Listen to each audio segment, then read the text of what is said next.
Hey beautiful people, we're here today to talk about how can I get a raise at work. So this is a super practical and tactical question, and it's really important for some of us at different stages in our lives. Like if you're looking to buy a new car, if you're looking to go visit your family, if you need the extra money to go and help someone out in your life, if you're looking to invest in yourself to be able to do more study, getting a raise is a really important practical thing that you need to get really good at, knowing how to be able to kind of pull the trigger on and make it happen. So I want you to think about what if the best way to get a raise was not just to ask for it, but actually to make an offer. You don't necessarily need to have been with the company for a longer time before you can ask for a raise. You need to be adding more value. I want to talk to you about that. You can also put yourself in a position where you're not waiting for your manager to bring it up, but it's a conversation that you can get yourself ready for and that you can be tactically and strategically in a great position to have, and that you've built some practices around. We're going to talk about those. When most people ask for a raise, they ask for it like their boss is doing them a favor. Your boss isn't doing you a favor by giving you a raise. They're giving you a raise because you've added value and they want you to be able to stay there. So think about you asking for a raise as if you're a leader rather than if you're asking for someone to do you a favor. By the end of this video, you'll understand how your ability to be able to design and develop and make and deliver on offers gives you power over the timing and the size and the opportunity of a raise. You'll also understand how to be able to start thinking about the value that you can contribute and how that also puts you in the driver's seat when it comes to not thinking about how long you've been there, but how much value you've added. I also want you to be able to get to the point where you're confident enough to be able to have raise conversations with your manager, knowing that they're ready to be able to have it with you. It's not a surprise for them. It's not something that you're just jumping into. It's something that they anticipated because you've been warming up to it for a while. And then I want you to be able to understand what it is that you're truly great at, or building yourself towards being truly great at, so that you start asking for raises like a leader and not like someone who is simply asking for a favor.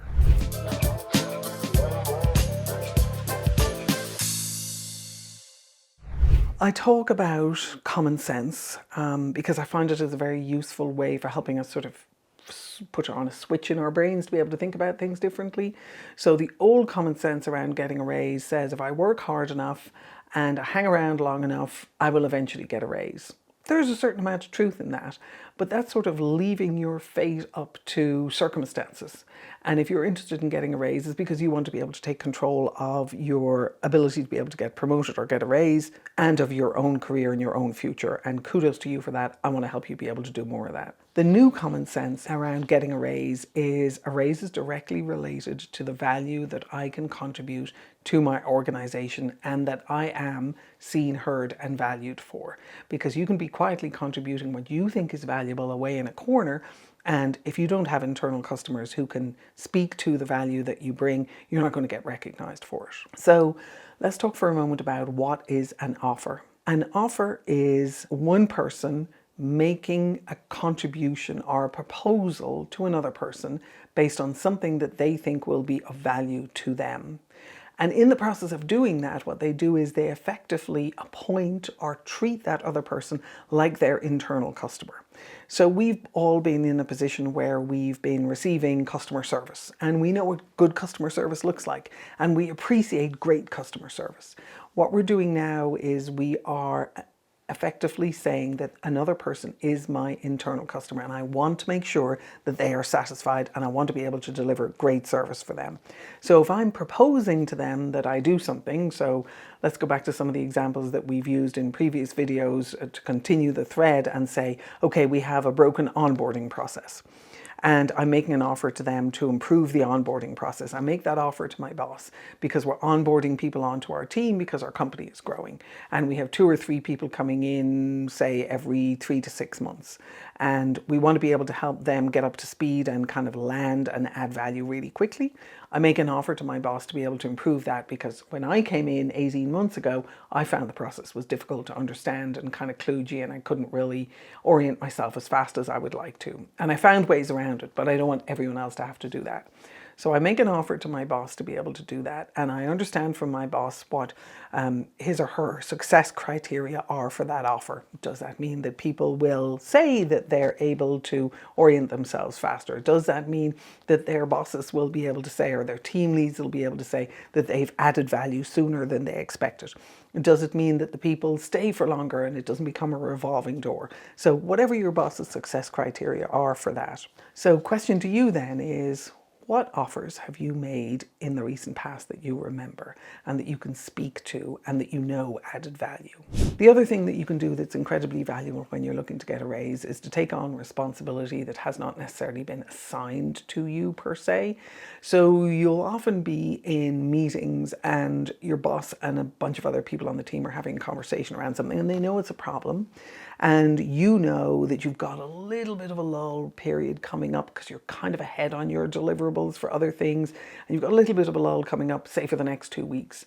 You can jump on a small offer, a small problem that you're going to make an offer around that will allow you to be able to be seen to be putting your hand up to add value that is not necessarily part of your job description per se. If you get really good at that and you get really good at sort of calibrating, I've got about 2 weeks where I've got a bit of breathing room, I'm not going on PTO, I'm still going to be coming into work, I've got some other things I want to be able to accomplish at home, but I've got this kind of slight lull period because I made my deliverables. I'm going to offer to actually be able to solve that problem for my boss and for the team. And that's about a 2-week cycle time for me to be able to deliver on that. Now, you won't get the cycle time right every single time. Sometimes you'll bite off a whole lot more than you can chew. But what you will do is, if you continuously do that, you will get smarter and smarter about calibrating how long everything will take, and you will know how much energy and effort goes into it. Same as you did for when you were doing your homework at school, right? You'll get a better sense of how long it takes to make stuff happen inside your company, and you'll start with something small, you'll be successful in doing that, you'll move to something, another small thing, you'll be successful in doing that. You do that 2 or 3 times, you can move to something bigger next time, you can try and accomplish more. Because by making these offers, what you're doing is you're expanding your network of people who see you as valuable and see you as helpful and see you as wanting to make good, positive change happen and see you as someone who they want to ally themselves with and who's someone who they want to help. The thing a lot of people do when they ask for a raise, and I've had people reporting to me, so I've had people come in and ask for raises, is they ask for a raise. Literally, they want more money. Now, that's kind of what a raise means.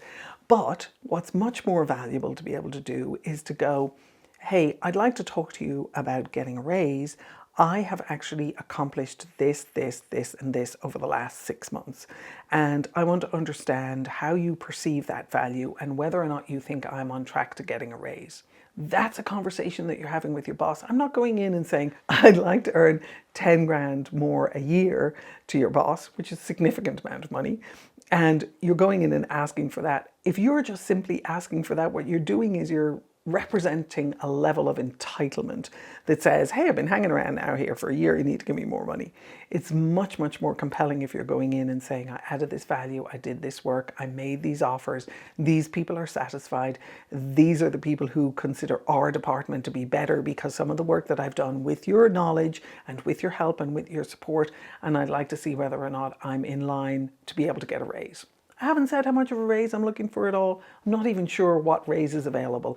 I'm kind of putting it on my boss's plate to try and go figure that out for me and with me. So as we think about what is a raise-worthy offer, and I think there isn't really such a thing. I think there's a series of offers that you've made that are raise-worthy, but let me give you the criteria for what that series of offers would contain. So they would have demonstrated ownership. So there's no point in starting off with something and then punting it to somebody else.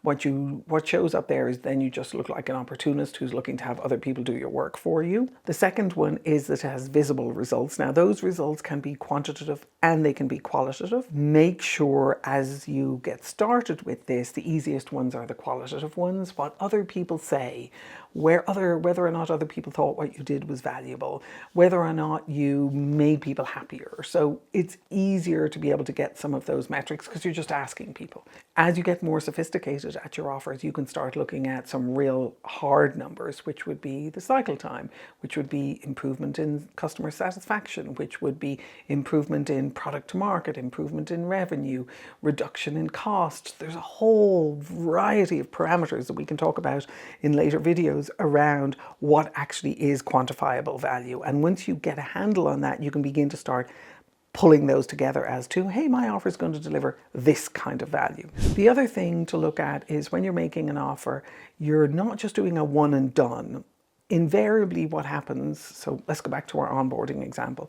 If I say I'm going to help improve the onboarding process, then what happens is now I've got all these 3 wonderful little people who got onboarded in the last quarter, and now they need mentors. So my next offer is I'd like to help them network across the company, and I'd like to help them build a mentorship for them within the organization so they can accelerate their careers. So the thing to think about when you make one offer, if you start thinking in terms of the system as a whole, you will immediately identify other offers that you want to make. You don't have to make them at the same time. Keep them in your back pocket, but know that there are subsequent offers that inevitably hang off the first primary offer that you've made. So 5-step framework for getting a raise. Track your offers and their impact. Be really clear on who your internal customer is and how they're going to declare satisfaction on the offer that you're making to them. Quantify as much as you can and connect it to the business goals. If you can't quantify it, you can qualify it and you can still connect it to business goals. So if your boss says one of our goals for this year is to improve our project management capabilities, and you're making an offer around improving project management capabilities, then you've got 5 people who've said, hey, you've helped me improve my project management capabilities. I'm tying it to the boss's goal because we know that's out there and we want to connect it. The other thing to do is to make it visible. So you're not making offers in secret. You're making offers to particular people. You're making offers with your boss's support and approval. And if you have a boss who doesn't approve of you doing this, we need to talk about that in another video because that's not the kind of boss that's going to actually help you get a raise and help you get promoted.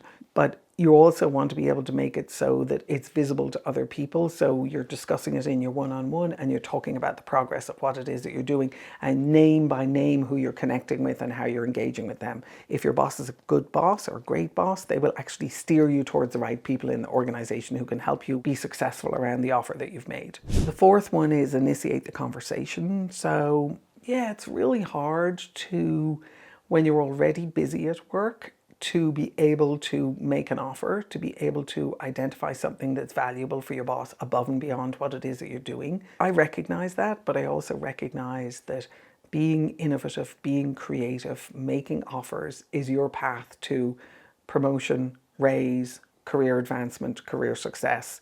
And the better you can get at identifying small offers to get you started that are in alignment with something that your boss cares about, the sooner you start doing that, the more practiced you can be at it, the better you can be at actually finding the time to do it and delivering value through it. As you start thinking about your raise, it's really a future investment. So when I mentioned earlier, when you make one offer, there are other offers adjacent to it. When you start talking to your boss and you're beginning the raise conversation and you're saying, hey, I've done this, I've delivered this value, and I'd like to talk to you about getting a raise. Oh, and by the way, there are 3 other things that I'd like to be able to offer that I can improve on that I think would be valuable, and I need to talk to you about those. So what you're doing in that circumstance is you're tying the raise in your boss's mind to future value that you're going to deliver. So it's not just for what you have already done, it's for what you're also planning to do. So as you start thinking about your raise, that's your framework. If you can answer those questions for yourself and start seeing whether or not you've stacked them and you're ready to deliver in that way, then you truly are setting yourself up for a raise. As you get yourself ready to do this, really encourage you to do the Get Promoted assessment. It's www.getpromotedassessment.com. It'll help you reflect on some of these things, and it really is, are you ready for a promotion? It's also, are you ready for a raise? Do it, let me know how it goes for you, and let me know how your raise conversations work and what I can do to help you with them, and very best of luck.